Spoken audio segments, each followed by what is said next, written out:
ರೇಖಾ ಗುಪ್ತಾಗೆ ದೆಹಲಿಯ ಸಿಎಂ ಪಟ್ಟ ಹೊಲಿದಿದೆ.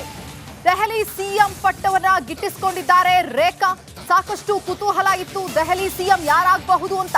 ರೇಖಾ ಗುಪ್ತಾಗೆ ಈಗ ದೆಹಲಿಯ ಸಿಎಂ ಪಟ್ಟ ಸಿಕ್ಕಿರುವಂತದ್ದು. ಸಾಕಷ್ಟು ಜನ ರೇಸ್ನಲ್ಲಿ ಇದ್ರು ದೆಹಲಿ ಸಿಎಂ ಪಟ್ಟಕ್ಕಾಗಿ. ಈಗ ರೇಖಾ ಗುಪ್ತಾಗೆ ದೆಹಲಿ ಸಿಎಂ ಪಟ್ಟ ಸಿಕ್ಕಿದೆ.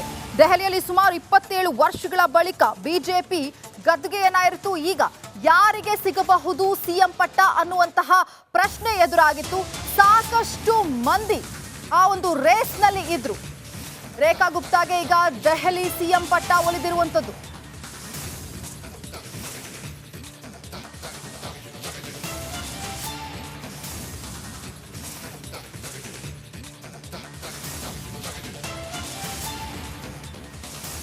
ರಾಷ್ಟ್ರ ರಾಜಧಾನಿಯ ದೆಹಲಿಯ ಮುಖ್ಯಮಂತ್ರಿ ಯಾರಾಗ್ತಾರೆ ಎನ್ನುವ ಕುತೂಹಲಕ್ಕೆ ಕೊನೆಗೂ ಬ್ರೇಕ್ ಬಿದ್ದಿದೆ.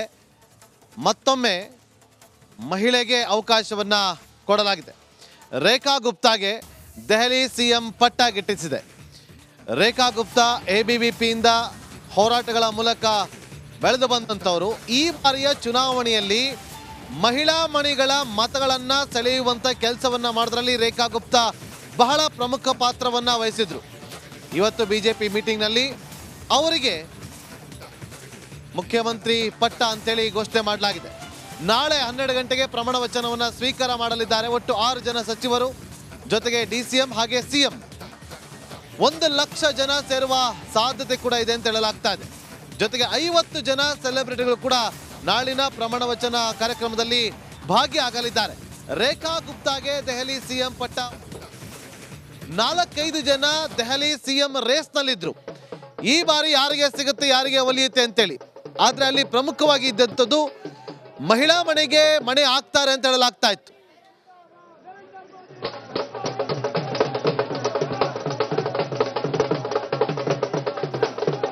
ರೇಖಾ ಗುಪ್ತಾಗೆ ದೆಹಲಿ ಸಿಎಂ ಪಟ್ಟ ಹೊಲಿದು ಬಂದಿದೆ. ಬಿಜೆಪಿ ಕಚೇರಿ ಮುಂದೆಗಡೆ ಹಾಗೆ ರೇಖಾ ಗುಪ್ತಾ ಮನೆಯ ನಿವಾಸದ ಮುಂಭಾಗದಲ್ಲೂ ಕೂಡ ಸೆಲೆಬ್ರೇಷನ್ ಶುರುವಾಗಿದೆ.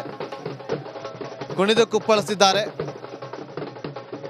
ದೃಶ್ಯಗಳಲ್ಲಿ ಕೂಡ ಗಮನಿಸ್ತಾ ಇದ್ದೀವಿ. ಬಿಜೆಪಿ ಕಚೇರಿಯ ಮುಂಭಾಗದಲ್ಲಿ ಬಹಳ ಕುತೂಹಲ ಇತ್ತು ಯಾರಾಗ್ತಾರೆ ಮುಂದಿನ ಸಿಎಂ ಅಂತೇಳಿ. ಬಿಜೆಪಿ ಶಾಸಕಾಂಗ ಪಕ್ಷದ ಸಭೆ ಬಳಿಕ ನಿರ್ಧಾರವನ್ನ ತೆಗೆದುಕೊಳ್ಳಲಾಗಿದೆ. ನಾಳೆ ನೂತನ ಸಿಎಂ ಆಗಿ 12 ಗಂಟೆ 35 ನಿಮಿಷಕ್ಕೆ ಪ್ರಮಾಣ ವಚನವನ್ನ ಸ್ವೀಕಾರ ಮಾಡಲಿದ್ದಾರೆ. ರಾಮಲೀಲಾ ಮೈದಾನದಲ್ಲಿ ನಡೆಯುವಂತಹ ಪ್ರಮಾಣ ವಚನ ಸ್ವೀಕಾರ ಕಾರ್ಯಕ್ರಮ.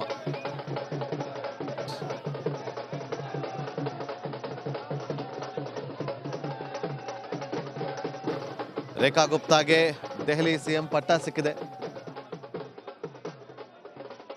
ಅವರ ಕುಟುಂಬಸ್ಥರು ಸಂತಸವನ್ನ ವ್ಯಕ್ತಪಡಿಸ್ತಾ ಇದ್ದಾರೆ.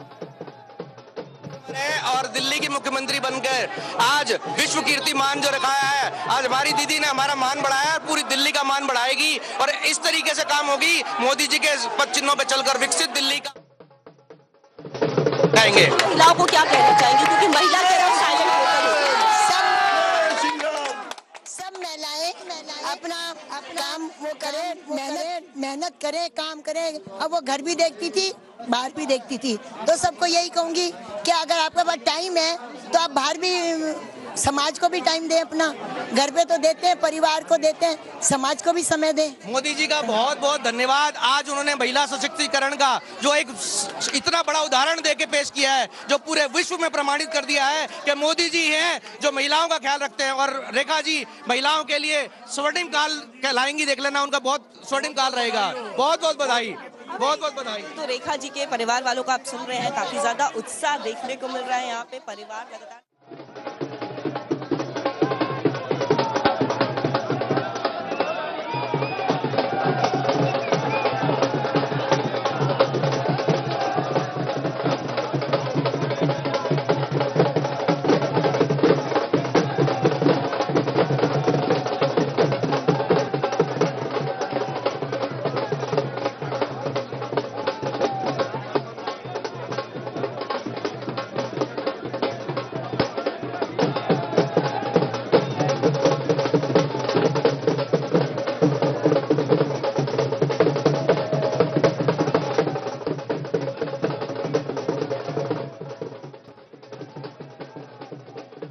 ಪ್ರಮುಖವಾಗಿ ರೇಖಾ ಗುಪ್ತಾ ಅವರ ಆಯ್ಕೆ, ಇವರ ಹಿನ್ನೆಲೆಯನ್ನ ಗಮನಿಸ್ತಾ ಹೋಗೋದಾದ್ರೆ ರೇಖಾ ಗುಪ್ತಾ ಅವರು ದೆಹಲಿ ಬಿಜೆಪಿಯ ಪ್ರಧಾನ ಕಾರ್ಯದರ್ಶಿ ಆಗಿದ್ದಂಥವರು, ಜೊತೆಗೆ ಬಿಜೆಪಿ ಮಹಿಳಾ ಮೋರ್ಚಾದ ರಾಷ್ಟ್ರೀಯ ಉಪಾಧ್ಯಕ್ಷ ಆಗಿದ್ರು ಕೂಡ.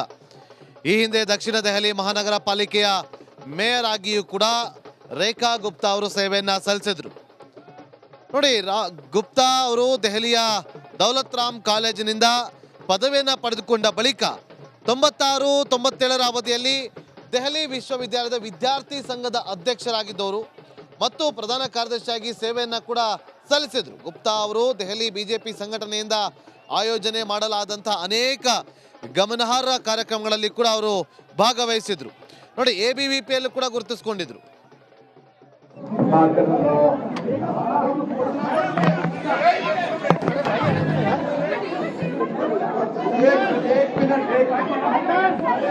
मेरा सभी से निवेदन है कि पीछे हमारे सांसदगण बैठे हैं, हमारे विधायकगण बैठे हैं, थोड़ा सा अनुशासन बना के रखें।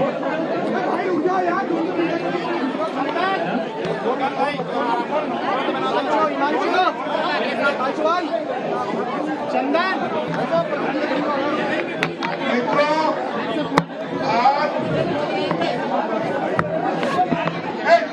हाँ अंदर यू सर्वानुमति से प्रियंका गुप्ता जी को शांति विधायक दल के नेता के रूप में चुना गया। 3 प्रस्तावक थे वरिष्ठ नेता।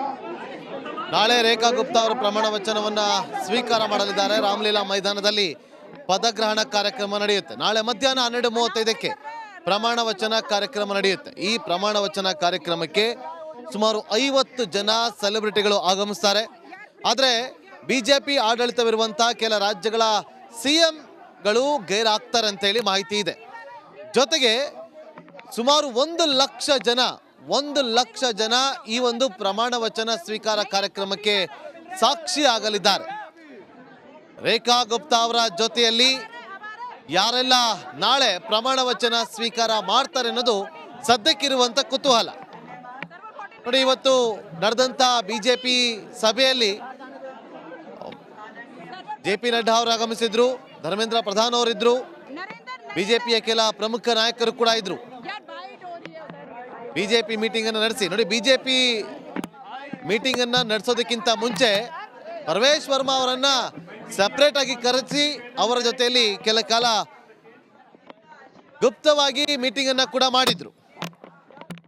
ಅವ್ರಿಗೆ DCM ಪಟ್ಟ ಕೊಡುವಂತ ಸಾಧ್ಯತೆ ಇದೆ. ಪರಮೇಶ್ ವರ್ಮಾ ಅವರ ತಂದೆ ಕೂಡ ದೆಹಲಿಯಲ್ಲಿ ಈ ಹಿಂದೆ ಮುಖ್ಯಮಂತ್ರಿ ಆಗಿದ್ದಂಥವ್ರು. ಹಾಗಾಗಿ ಅವ್ರಿಗೆಲ್ಲೋ ಒಂದ್ ಕಡೆ ಕುಟುಂಬ ರಾಜಕಾರಣದ ಒಂದು ವಾಗ್ಬಾಣಗಳು ಬಿಜೆಪಿ ಮೇಲೆ ಬರುತ್ತೆ ಅನ್ನೋ ಕಾರಣಕ್ಕೋಸ್ಕರ ಅವರಿಗೆ CM ರೇಸ್ನಿಂದ ಹಿಂದೆ ಇಡಲಾಗಿತ್ತು ಅನ್ನೋ ಚರ್ಚೆಗಳು ಕೂಡ ದೊಡ್ಡ ಮಟ್ಟದಲ್ಲಿ ಆಗ್ತಾ ಇತ್ತು. ಆದ್ರೆ ರೇಖಾ ಗುಪ್ತಾ ಅವರ ಪ್ರಮಾಣ ವಚನ ಸ್ವೀಕಾರ ಮಾಡ್ತಾರೆ. ಅವರೇ ಮುಂದಿನ CM ಅಂತೇಳಿ ಈಗ ಘೋಷಣೆಯನ್ನು ಕೂಡ ಮಾಡಲಾಗಿದೆ.